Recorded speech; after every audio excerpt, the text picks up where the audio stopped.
जमलेल्या माझ्या तमाम हिंदू बांधवांनो, भगिनी आणि माता, कारण आपला सण आहे. मधल्या काही वर्षांमध्ये आपली भेट झाली नव्हती. किती वर्ष झाली असतील? जवळपास 5 तर नक्की ना. 5 वर्ष तर किमान झाली. नाहीतर त्याच्या आधी गणपती बाप्पाच्या दर्शनाच्या पूर्वी आपलं सगळ्यांचं दर्शन घडायचं. आणि तुम्हाला मी खास धन्यवाद देतो की मध्ये थोडंसं अंतर जरी पडलं असलं तरी तुम्ही नातं तुटू नाही दिलेलं. त्याच्याबद्दल खास तुम्हाला धन्यवाद देतो.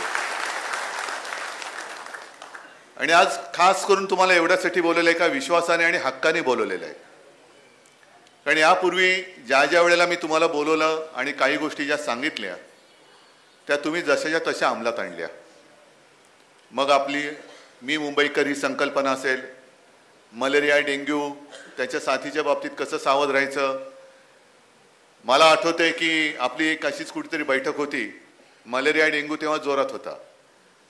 समोर इकडे व्यासपीठावरती महापालिकेचे काही कर्मचारी अधिकारी काय करावं आणि काय करू नये याचं प्रात्यक्षिक दाखवताना मी समोर बसलो होतो. माझ्या बाजूला महापालिकेचे कदाचित आयुक्त असतील अथवा दुसरे अधिकारी असतील आणि त्यांनी मला सांगितलं कानात की उद्धवजी, याच सभागृहात डेंग्यूच्या आळ्या मिळाल्यात.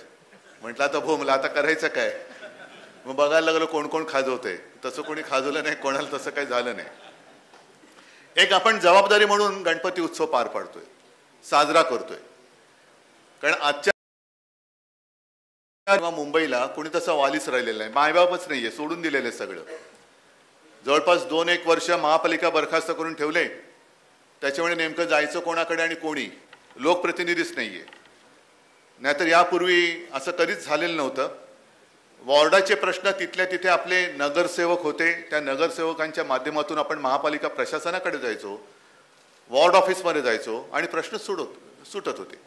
आता कोणाचा पायपोस कोणात राहिलेला नाहीये. नुसते एकमेकाकडे बोटं दाखवत आहेत. कोणी केलं, झालंय खरं, घडलंय खरं, पण आम्ही नाही. आणि आता विनोद तुम्ही बोललात ते तसं पाहिलं तर थोडंसं सांकेतिक असेल की विसर्जनाच्या तलावाच्या त्या बॅनरवरती मुख्यमंत्री आणि इतर सगळ्यांचे फोटो असतात. मला वाटतं ते सांगतात की कोणाचं विसर्जन केलं पाहिजे.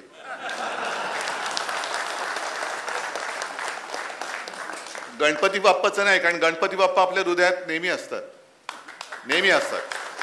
एक प्रथा आहे, परंपरा आहे. आणि मी बऱ्याच वर्षांनंतर तुमच्यासमोर येतोय म्हणून मी जरा अडचणीचा पाढा वाचला. तसा काय फार मोठा वेगळा नाहीये, पण सोडवणार कोण.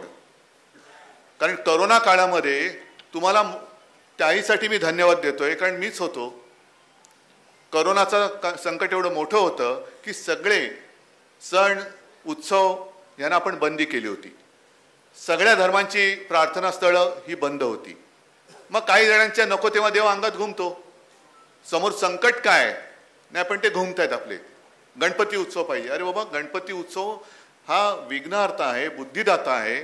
विघ्न जर का दूर करायचं असेल तर बुद्धी त्याच्याकडनं घे जरा. का आम्ही त्याच्यावरती बंदी आणतो ते बघ.